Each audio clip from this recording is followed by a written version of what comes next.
So good afternoon, class. Today we are going to look at an aspect of grammar in the perfect aspect, or what is known as the perfect tense. And this perfect aspect is formed using the auxiliary verb, by using the auxiliary verb have,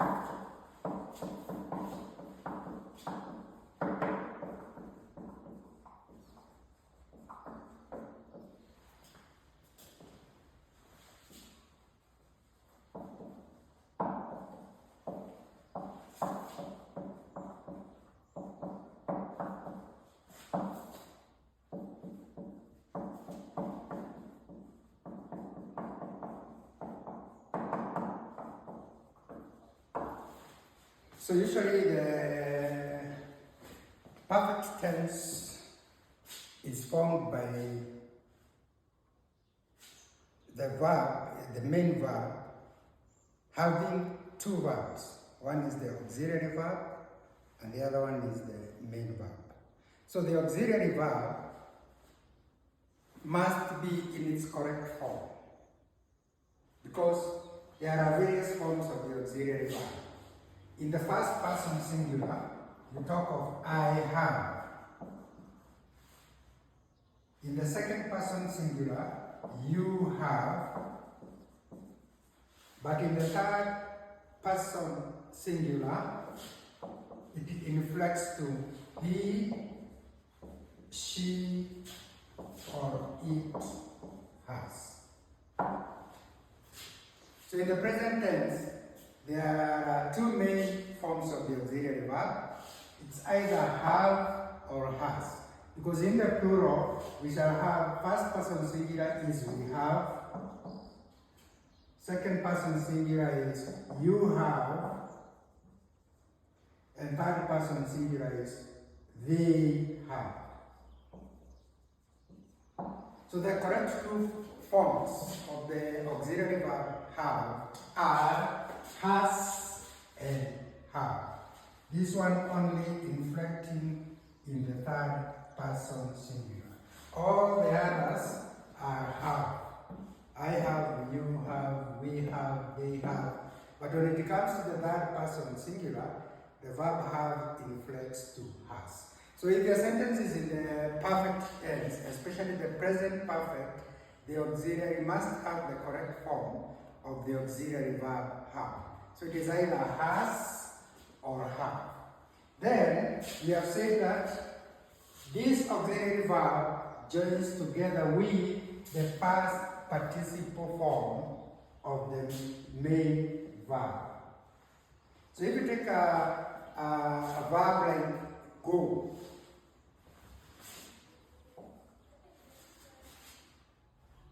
the past participle of the verb go is gone.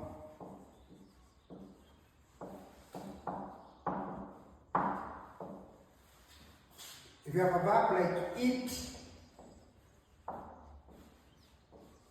the past participle is eaten.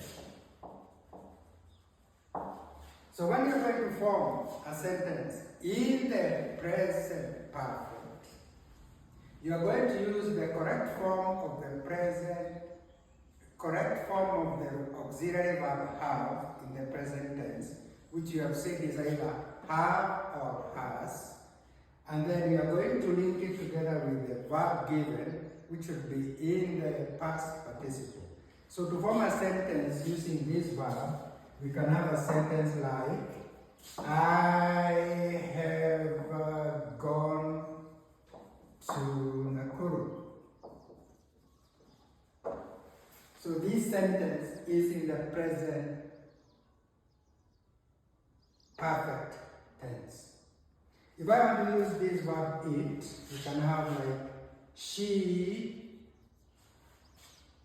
because it is in the third person singular, you're not going to say she have, but you're going to say she has eaten when you have the object, a mammal.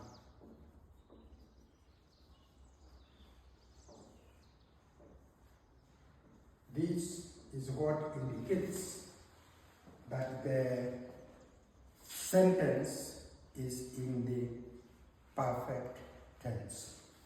So we either have two forms: the present perfect aspect and the past perfect aspect. So when you're talking of the perfect aspect, there are two forms: present tense and the past tense.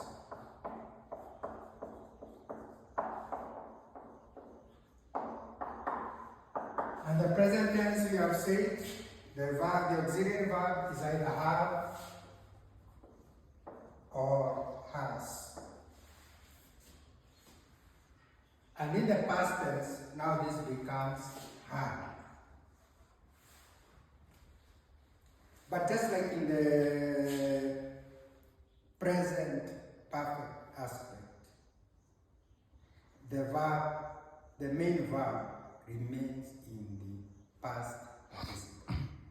So if you want to construct a sentence in the past perfect tense,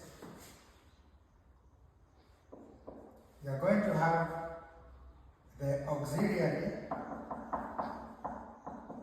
plus past participle. So example, yesterday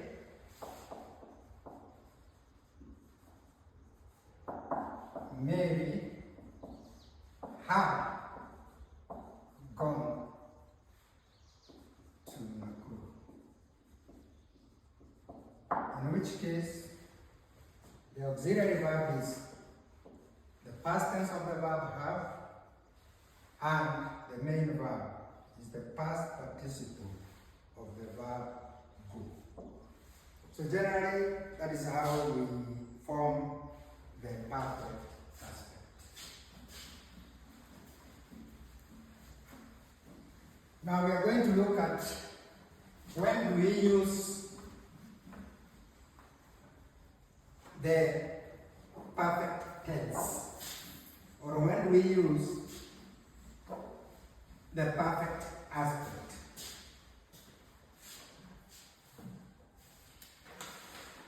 So we use the perfect aspect to indicate an action that began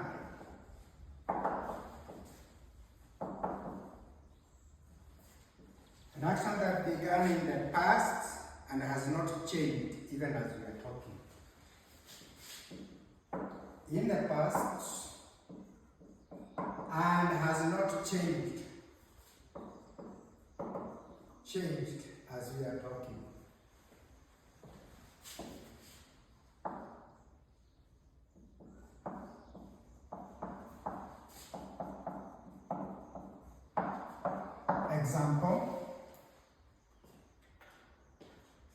For example, for my case here, I have worked here since last year.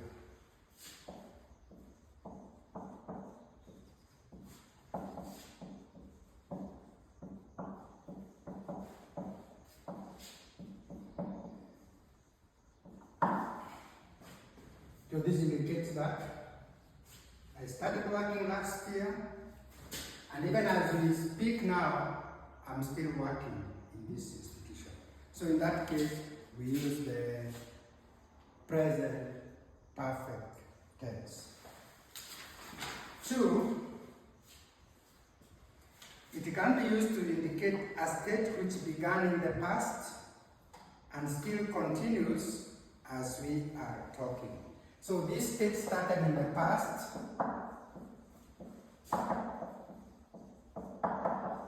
a state that started in the past,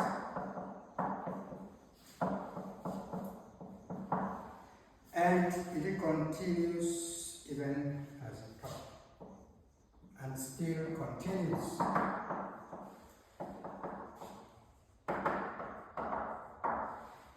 For example,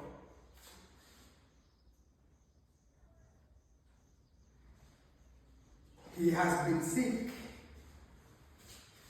for 2 days.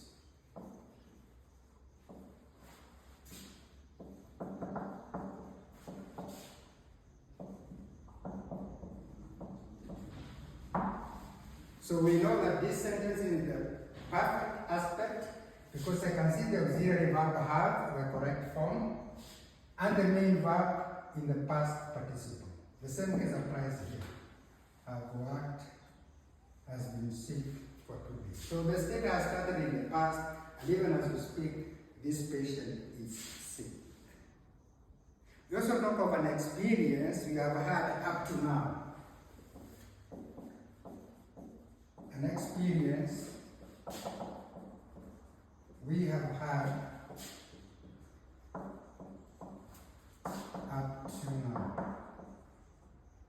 For example,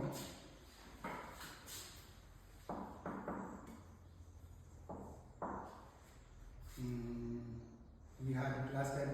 We have all done KCP. So all of us have done KCP. So this is the auxiliary verb have in its correct form, and the past participle of the verb do. So it can also be used to indicate a habit that began in the past and still continues. A habit began in the past and still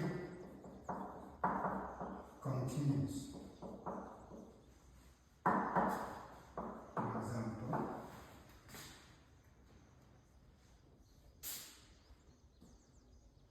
they have learned in this school since Form 1. Or let's look for another habit. They have been coming to this hotel we have eaten in this hotel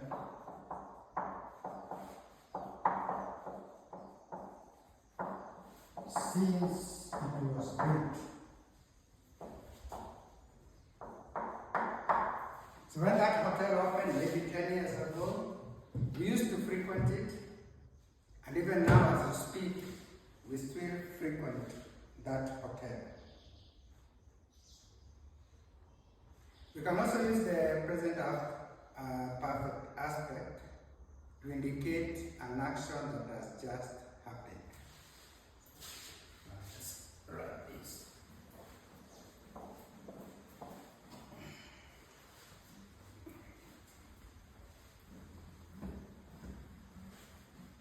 The 5th point. But for this case, we must also insert just. So for an action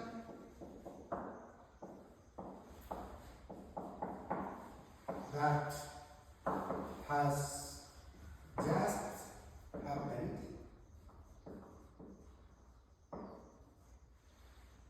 example,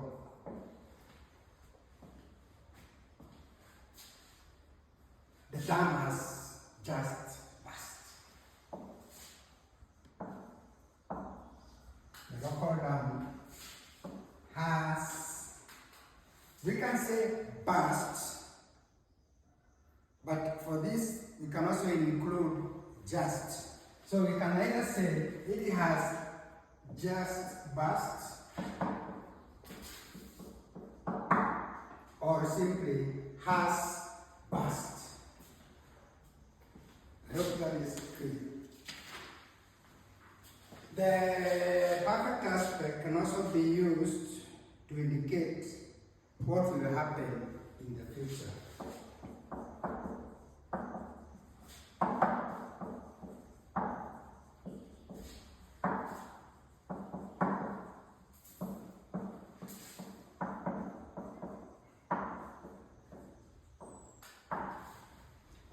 happen in the future. For example, you will not leave this class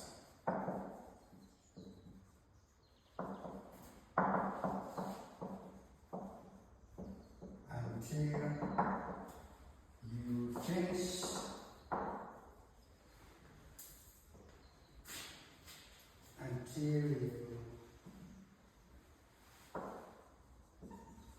finished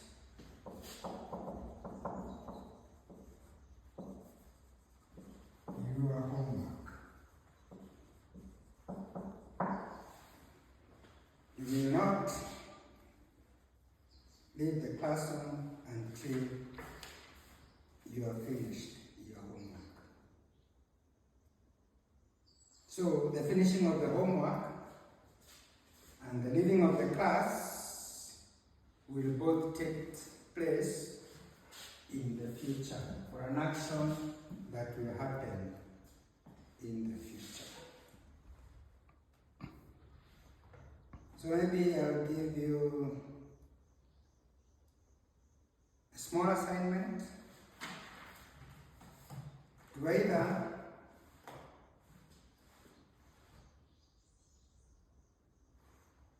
complete them either in the present perfect aspect or in the past perfect aspect. So you can take your notebook and fill in the correct spaces with the correct answer either in the present perfect or in the past perfect. So fill in these blank spaces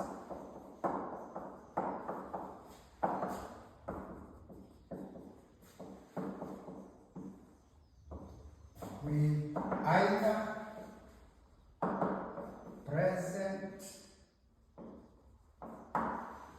present perfect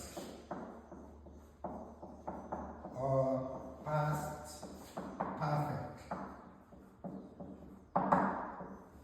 Bearing in mind what you have just learned about the present perfect and the past perfect. And we have insisted that in forming the perfect aspect, you must always use the auxiliary verb have in its correct form.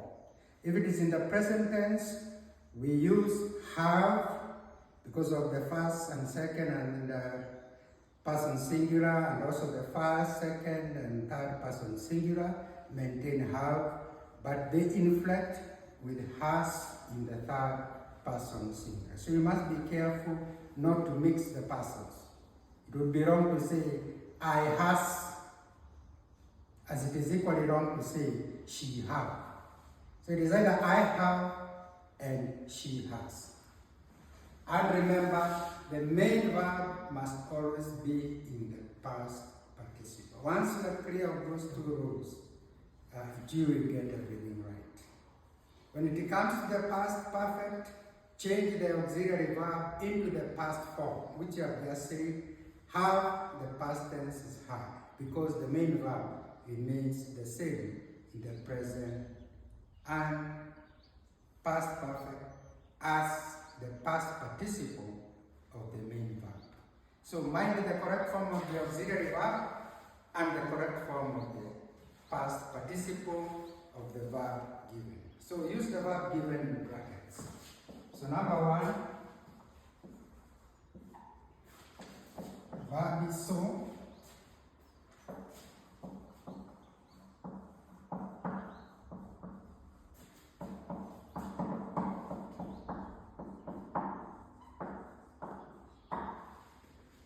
So change this either into the present or past perfect using the verb so.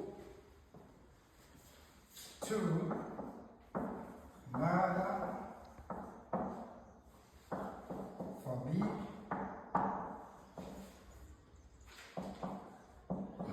children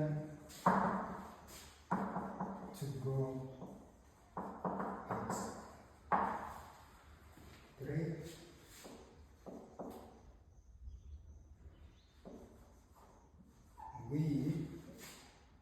here.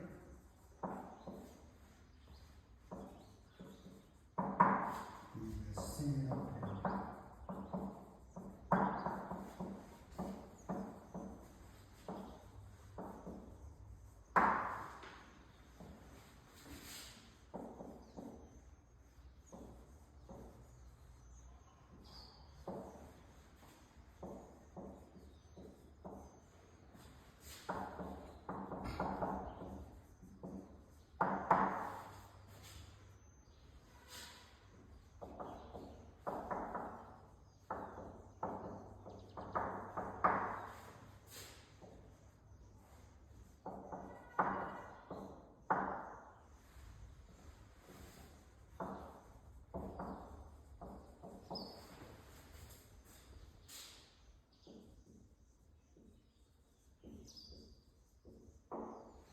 So please complete this assignment for tomorrow.